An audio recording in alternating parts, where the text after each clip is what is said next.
नमस्कार दोस्तों, आप सभी पर मां का आशीर्वाद और बजरंगबली की कृपा सदैव बनी रहे। ईश्वर हमसे लगातार संपर्क करता है और हर वक्त हमारे चारों ओर मौजूद होता है, लेकिन फिर भी इतनी विशाल मौजूदगी के बाद भी हमें उसका अनुभव नहीं हो पाता। बहुत पूजा पाठ करने के बाद भी कई बार भक्त को ईश्वर की मौजूदगी का पता नहीं चल पाता और प्रभु के दर्शन न होने से भक्त निराश होने लगते हैं। इसका सबसे बड़ा कारण है कि हमें कुछ ऐसी सूक्ष्म बातों का, कुछ ऐसे संकेतों का बोध ही नहीं है जो ईश्वर के संकेत होते हैं। इन संकेतों को न समझने के कारण हमारे तार, हमारा संपर्क ईश्वर की ऊर्जा से नहीं हो पाता है। तो आज इस वीडियो में हम बात करेंगे ऐसे 5 संकेतों की, जिनमें से यदि एक भी संकेत आपको मिलता है तो समझिए भोलेनाथ की असीम कृपा आपके ऊपर है। वो हर वक्त आपके साथ है, आपके बहुत करीब है। और इन संकेतों के मिलते ही आपको अपनी साधना, अपना पूजा पाठ और भी ध्यान लगाकर शुरू कर देना चाहिए।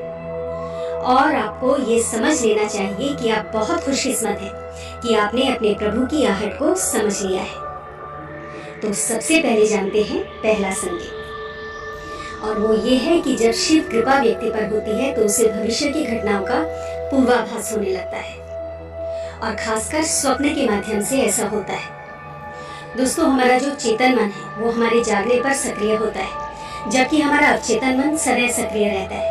और निद्रावस्था में जो भी हम सपने देखते हैं वो अवचेतन मन ही दिखाता है। और ये जो स्वप्न होते हैं एक व्यक्ति की तमाम इच्छाओं, समस्याओं और लालसाओं का परिणाम होते हैं। लेकिन जब एक व्यक्ति निरंतर शिव साधना में रहता है, शिव की भक्ति में लीन रहता है, तो ऐसे व्यक्ति का मन और मस्तिष्क अद्भुत ऊर्जा से भर जाता है। व्यक्ति की आत्मिक शक्ति बढ़ जाती है, व्यक्ति की ऊर्जा केंद्रित होती है और विजन पावर बढ़ जाती है। और ऐसे में अवचेतन मन ब्रह्मांड में फैली दैवीय ऊर्जाओं के संपर्क में आ जाता है। भगवान शिव से, उस शाश्वत सत्य से, उस शाश्वत ऊर्जा से जुड़ जाता है।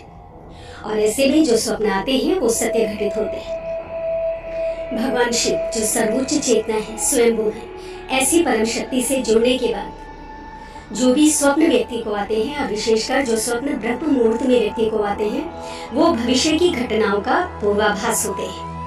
और भविष्य में होने वाली घटनाओं का व्यक्ति को पहले ही पूर्वाभास हो जाता है, पहले ही ज्ञान हो जाता है। ये सिर्फ शिव कृपा से ही संभव है कि व्यक्ति अपने अंदर की असीमित संभावनाओं को स्पर्श करने लगता है, देख तुल्य हो जाता है। और ऐसे ऐसे पूर्वाभास व्यक्ति को न सिर्फ स्वप्न में बल्कि किसी भी समय हो सकते हैं जो साधारण चेतना के स्तर पर अनुभव करना असंभव है। तो ये शिव कृपा का बहुत ही खास संकेत है। दूसरा संकेत शिव कृपा का है कि जो भी वाणी आप बोलते हो वो सत्य हो जाती है। विशेषकर जब आप ध्यान कर रहे होते हो तो उस समय मन में अकस्मात कोई विचार आ जाता है, या ध्यान के तुरंत बाद आप कुछ बोलते हो तो वो वास्तव में घटित हो जाता है। तो ये शिव कृपा का एक बहुत बड़ा संकेत है। इसके पीछे का कारण ये है कि जब आप साधना में गहरे उतरते हैं तो अंतर्मन में छाए नकारात्मक विचार, हर तरह के विकार खत्म होने लगते हैं और मन निर्मल होने लगता है। आपके चक्र, और विशेषकर आज्ञा चक्र, अनाहत चक्र और विशुद्ध चक्र जागृत हो जाते हैं, ईश्वरीय ऊर्जा से सक्रिय हो जाते हैं। आपकी एनर्जी बहुत दिव्य हो जाती है और आप शिव की ऊर्जा से संपर्क बैठा पाते हो। शिव जो ब्रह्मांड का आधार है, कण कण में व्याप्त है, उनकी दिव्य अनुभूति आपके अंतर्मन में गहराई तक उतरने लगती है। तब उस स्थिति में आप जो भी बोलते हो या जो भी विचार आपको आते हैं वो मिथ्या प्रलाप न होकर बहुत प्रभावपूर्ण हो जाते हैं और आपका बोला हुआ सत्य हो जाता है। वाक सिद्धि की तरफ आप बढ़ने लगते हैं। तो ये शिव कृपा से ही संभव हो पाता है।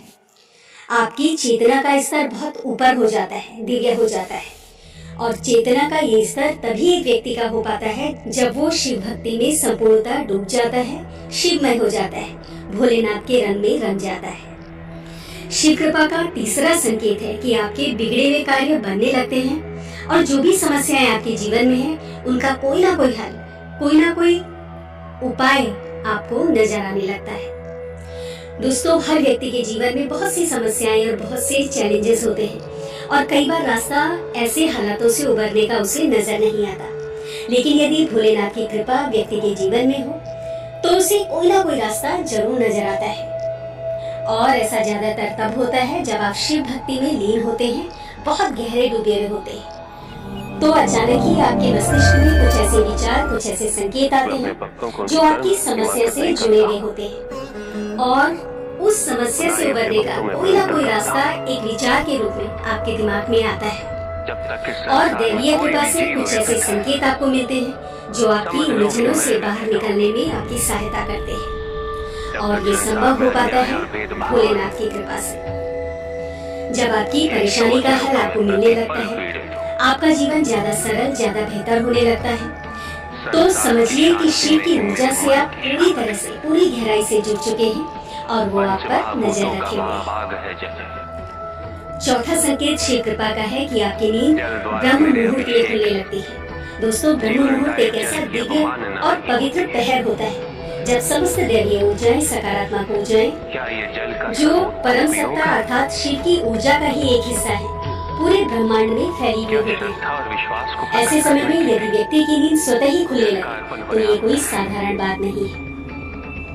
ये संकेत है कि आप शिव की ऊर्जा से जुड़ चुके हैं, और ब्रह्म मुहूर्त में दैवीय संकेत, दैवीय आभास आपके अवचेतन मन में पहुंचते हैं और आपकी नींद खुल जाती है बिना किसी के जगाए, बिना किसी अलार्म के। ऐसे में आपको समझना चाहिए कि भगवान का इशारा है आपके लिए कि आपको इस समय को सोने में व्यर्थ नहीं गंवाना है, बल्कि ईश्वरीय इच्छा को समझकर इसका पूरा लाभ उठाना है और भोलेनाथ की भक्ति में डूब जाना है।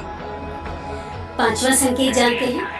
स्वप्न में अगर आपको शिवलिंग नजर आए, शिवालय नजर आए, या आप शिवलिंग पर जल अर्पित कर रहे हैं ये नजर आए, तो एक बहुत बड़ा संकेत है शिव कृपा का। दोस्तों, अगर ये स्वप्न आपको आते हैं तो आप बहुत ज्यादा भाग्यशाली हैं कि भगवान शिव के दर्शन आप स्वप्न के माध्यम से कर पा रहे हैं। इसके अलावा भगवान शिव के प्रतीक चिन्ह जैसे डमरू है, रुद्राक्ष है, सर्प है, त्रिशूल है, सांप आदि, ये सब स्वप्न में नजर आए तो ये भी शिव कृपा का एक बहुत बड़ा संकेत है। अगर इस तरह के कोई भी चिन्ह और कोई भी संकेत आपको स्वप्न में दिखते हैं तो आपको भोलेनाथ की भक्ति में और भी गहराई से और पूरे अंतर्मन से उतर जाना है। और यदि आप ऐसा कर पाते हैं तो आपके जीवन का जो परम लक्ष्य है, जो है शिव में मिलना, वो आपसे ज्यादा दूर नहीं होगा। तो दोस्तों, ये थे वो 5 संकेत जो यदि आपको मिलते हैं, जिनमें से एक भी संकेत आपको मिलता है, तो समझिए कि आप बहुत खास हैं, बहुत स्पेशल हैं और बहुत भाग्यशाली हैं। ऐसे में शिव की भक्ति और भी ज्यादा डूबकर आपको करनी चाहिए। तो अगली वीडियो में बहुत जल्द मिलती हूँ। तब तक के लिए आप अपना ध्यान रखें, स्वस्थ रहें, खुश रहें, मस्त रहें। जय माता दी, जय बजरंगबली। मेरी पूजा संपन्न कैसे हो जाएगी? उपासना में यदि मेरे जैसे हो जाने का भाव है तो मेरी सच्ची उपासना है।